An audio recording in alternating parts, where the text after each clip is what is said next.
எல்லாருக்குமே ஒரு பெரிய ஹாய். இது ட்ரூத் ஆஃப் டெவில். நான் உங்க தேவி. இன்னைக்கு நம்ம என்ன பார்க்க போறோம் அப்படின்னா, கல்யாணமான புது தம்பதிகள் வாடகை வீட்டுக்கு போய் அங்க நடந்த அமானுஷ்யங்களும் அதனால ஏற்பட்ட பிரச்சனைகளையும் பத்தி தான் பார்க்க போறோம். இது வரைக்கும் சேனலை சப்ஸ்கிரைப் பண்ணாதவங்க சப்ஸ்கிரைப் பண்ணிடுங்க. மறக்காம பெல் ஐகானை கிளிக் பண்ணிடுங்க. வீடியோ பிடிச்சா லைக் பண்ணுங்க. இது மாதிரி உங்களுக்கு ஏதாவது சம்பவம் நடந்திருந்ததுனாலோ தெரிஞ்சிருந்ததுனாலோ டிஸ்கிரிப்ஷன்ல என்னோட இன்ஸ்டாகிராம் ஐடி கொடுத்துருக்கேன். அதில் போய் வாய்ஸ் மெசேஜாவோ இல்லை டெக்ஸ்ட் மெசேஜாவோ சென்ட் பண்ணலாம். வாங்க இப்ப வீடியோக்குள்ள போலாம்.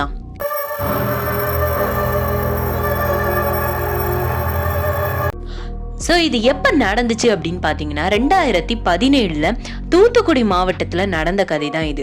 யாருக்கு அப்படின்னா, துர்கா அப்படின்ற ஒரு இளம் பெண்ணுக்கு. துர்கா அப்படின்ற பெண்ணோட கணவர் பேர் வந்து ராம்குமார்.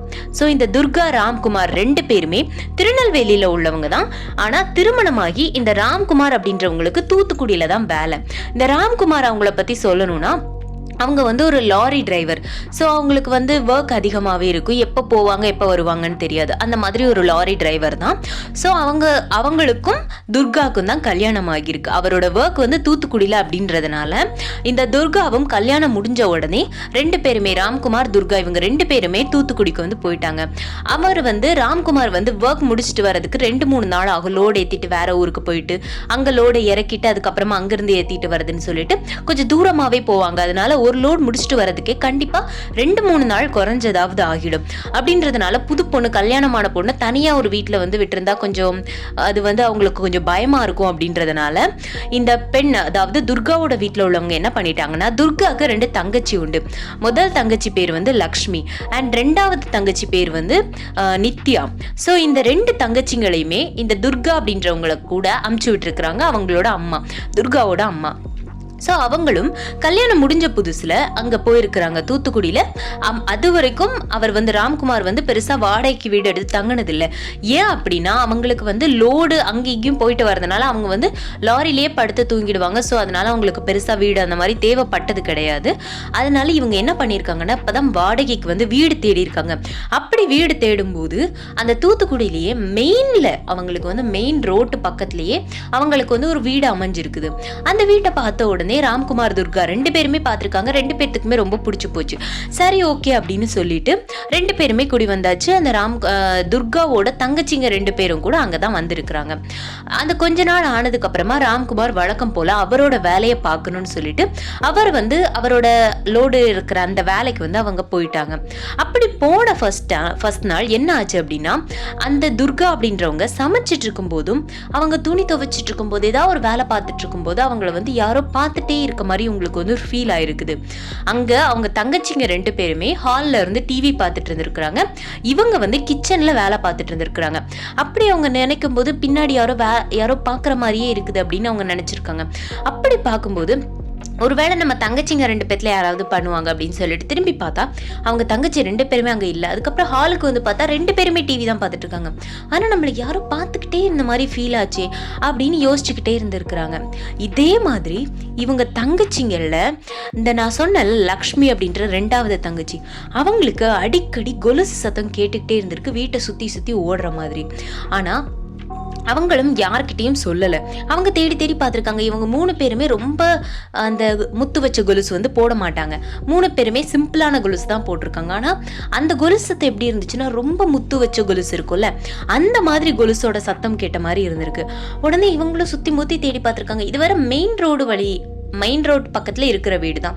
அதனால அவங்களுக்கு வந்து என்ன இது இந்த மாதிரி சத்தம் கேட்குது, ஆனால் வெளியே யாரையுமே காணுமே அப்படின்னு சொல்லிட்டு அதை அவங்க பெருசாக எடுத்துக்கிட்டாலும் வீட்டில் யாருக்கிட்டையுமே அவங்க வந்து சொல்லாமல் அப்படியே விட்டுருக்காங்க. இது வந்து அவ்வளவு பெருசாக வந்து அவங்களுக்கு வந்து ஒரு பிரச்சனையாக தெரியலை. இதெல்லாம் நார்மலாக விட்டுடலான்னு. அதே மாதிரி லாஸ்ட் தங்கச்சியான நித்யாவுக்கும் இது மாதிரி சில அமானுஷ்யங்கள் வந்து தெரிஞ்சிருக்கு. இதில் என்ன ஒரு விஷயம் அப்படின்னா, இந்த துர்கா, லக்ஷ்மி, நித்யா இந்த 3 பேருமே அவங்களுக்கு நடந்ததை அவங்க ஷேர் பண்ணிக்கவே இல்லை. அவங்க வந்து சரி, இது வந்து நமக்கு புதுசா நம்ம வேற வீட்டுக்கு வந்திருக்கிறதுனால இப்படி தோணுது அப்படின்னு சொல்லிட்டு 3 பேருமே ஷேர் பண்ணாமலே விட்டுருக்காங்க. ஏன்னா இவங்க துர்கா என்ன நினைச்சிருக்காங்கன்னா, நம்ம ஷேர் பண்ணோம் அப்படின்னா 2 தங்கச்சிங்களும் பயந்துருவாங்க அப்படின்ட்டு. அதே மாதிரி தான் மற்ற 2 பேருமே நினைச்சிருக்காங்க. அதனால 3 பேருமே ஷேர் பண்ணிக்கவே இல்லை. ஒரு 3 நாள் முடிஞ்சதுக்கு அப்புறமா ராம்குமார் அவங்க வேலையெல்லாம் முடிச்சுட்டு வந்திருக்காங்க. வந்து தங்கும்போது அவங்களுக்குமே இந்த மாதிரி ஃபீல் ஆகியிருக்குது. ஏதோ சத்தம் கேட்குற மாதிரியே அவங்களுக்கும் ஃபீல் ஆகியிருக்குது. ஆனா அதை அவருமே ராம்குமாருமே பெரிய விஷயமா எடுத்துக்கல. இதை அந்த மாதிரி விஷயங்கள் எல்லாம் அவங்க வந்து நம்ப மாட்டாங்க. இந்த பேய் பிசாசு அந்த மாதிரி யாருமே யோசிக்கவும் இல்லை அந்த மாதிரி இருக்கும்னு. சும்மா ஏதோ நம்ம பிரம்ம அப்படின்னு நினைச்சிட்டு எல்லாருமே அப்படியே விட்டுட்டாங்க. ஆனா கொஞ்ச நாள் போக போக அந்த சத்தம் திரும்ப திரும்ப கேட்கவும் இவங்களுக்கே ஒரு வித பயமாயிடுச்சு. என்ன நடக்க போகுது, ஏன் இந்த மாதிரி அடிக்கடி சத்தம் கேட்குது அப்படின்னு. இவங்க அது மட்டும் இல்லாம ஒரு நாள் துர்கா வந்து நைட்டு தூங்கிட்டு இருக்கும்போது 3 பேருமே அக்கா தங்கச்சி 3 பேருமே தூங்கிட்டு இருக்கிறாங்க. திடீர்னு யாரோ கதவை தட்டுற மாதிரி சத்தம் கேட்டிருக்கு. அது மாதிரி சத்தம் கேட்ட உடனே துர்கா வந்து யாராருக்கும் இந்நேரம் அப்படின்னு கொஞ்சம் பயந்துக்கிட்டே தான் அந்த கதவை ஓட்ட வழியா பாக்குறாங்க. யாருமே இல்லை. அவங்களுக்கு வந்து ஒரு வித பயமா இருக்கு. அதுக்கப்புறமா பக்கத்துல ஜன்னல் இருக்கு, அது வழியாவும் பாக்குறாங்க, யாருமே இல்லை. யாருமே இல்லாம கதவு மட்டும் யார் தட்டுறதுன்னு அவங்களுக்கு ஒரு பயம். அதுக்கப்புறமா இவங்க என்ன முடிவு பண்ணிட்டாங்கன்னா, இவங்களுக்கு வந்து சரி இந்த வீடு வந்து நமக்கு செட் ஆகாது, நம்ம வந்து இதுக்கு மேல இந்த வீட்டுல இருக்கக்கூடாது அப்படின்னு சொல்லிட்டு ராம்குமார் கிட்ட இதை வந்து பேசணும் அப்படின்னு சொல்லி முடிவு பண்ணியிருக்காங்க அவங்க கணவர்கிட்ட. அப்படி கணவர்கிட்ட பேசணும்னு முடிவு பண்ணியிருந்த நேரத்துல கணவர் வந்து வீட்டுல இல்லை. அவர் வந்து ஒரு 2-3 நாள் லோடு முடிச்சுட்டு வராருன்னா ஒரு நாள் ரெஸ்ட் எடுப்பாரு, திரும்ப அடுத்த நாள் திரும்ப லோடுக்கு போயிடுவாரு. அந்த மாதிரி அவர் லோடுக்கு கிளம்பினதுக்கு அப்புறமா தான் இவங்க இதை யோசிச்சிருக்காங்க. அதுக்கப்புறம் அவங்க தங்கச்சிங்க கிட்டையும் சொல்றாங்க, இந்த மாதிரிலாம் நம்ம வந்து காலி பண்ணிடலாம், இந்த வீடு கொஞ்சம் சரியில்லாத மாதிரி இருக்குன்னு. உடனே அவங்க தங்கச்சிங்களும் அவங்களுக்கு ஏற்பட்ட அனுபவத்தை பத்தி அவங்க இவங்க கிட்ட சொல்றாங்க. இவங்க கிட்ட சொன்ன உடனே இவங்களுக்கு வந்து ஒரு மாதிரி பதறிடுச்சு. என்னடா இது, அப்ப நமக்கு மட்டும்தான் நடந்திருக்குன்னு பார்த்தா நம்ம தங்கச்சிங்களுக்கும் இந்த பிரச்சனை நடந்திருக்குதே அப்படின்னு. உடனே இவங்க வந்து சரி அப்ப நம்ம இந்த வீட்டை விட்டு கண்டிப்பா காலி பண்ணி ஆகணும்னு சொல்லிட்டு ஒரு முடிவு எடுத்துட்டாங்க. ஆனா அவங்க முடிவு எடுத்ததுதான் அதுக்கப்புறமா இருந்த பிரச்சனைகளுக்கே அடித்தளமா அமைஞ்சிச்சுன்னே சொல்லலாம். ஏன் அப்படின்னா, அவங்க முடிவெடுத்ததுக்கு அப்புறமா அவங்க 3 பேரும் தூங்கிட்டு இருக்கிறாங்க. தூங்கிட்டு இருக்கும்போது அவங்களுக்கு ஏதோ அவங்களுக்கு நைட்டு வந்து இந்த கொலுசு சத்தம்லாம் கேட்காது, எல்லாமே பகல்ல தான் கேட்டிருக்கு. ஆனால் நைட்டு இவங்களுக்கு அந்த கொலுசு சத்தம் தெளிவாக கேட்டிருக்கு. சிரிக்கிற சத்தம் கேட்டிருக்கு, ஒரு பெண் சிரிக்கிற மாதிரி கேட்டிருக்கு. கேட்ட உடனே இவங்களுக்கு வந்து 3 பேருமே எந்திரிச்சிட்டாங்க. ஆனால் எங்கிருந்து கேட்குதுன்னு தெரியல. அவங்க வீட்டை சுற்றி சுற்றி கேட்குற மாதிரி இருந்திருக்கு. 3 பேர்த்துக்கும் கை காலெல்லாம் நடுங்கி போச்சு. 3 பேருக்கும் என்ன பண்ணுறதுன்னு ஒன்றுமே தெரியல. சரி ஏதாவது ஒன்று பண்ணலாம், என்ன பண்றதுன்னு அப்படி 3 பேரையும் கட்டி பிடிச்சிட்டு உட்காந்துருக்குறாங்க. பயத்துல அவங்க கடவுள் பேரெல்லாம் சொல்லிக்கிட்டு அப்படியே உட்காந்துக்கிட்டே இருக்கிறாங்க. விடிய விடிய தூங்கவே இல்லை. அவங்களுக்கு கிட்டத்தட்ட ஒரு 1 hour இது வந்து அவங்க நடந்தது வந்து ஒரு 2 மணிக்குனா 3 மணி வரைக்கும் அந்த சத்தம் கேட்டுக்கிட்டே இருந்திருக்கு அவங்களுக்கு. அதுக்கப்புறமா விடிய விடிய தூங்காம இருந்துட்டு விடிஞ்சதுக்கு அப்புறமா அவங்க ஹஸ்பண்ட்க்கு ஃபோன் பண்ணியிருக்காங்க. ஏன்னா அந்த ஹஸ்பண்ட் வந்து டிரைவிங்ல இருப்பாங்க, அவங்கள வந்து நம்ம டிஸ்டர்ப் பண்ண முடியாது.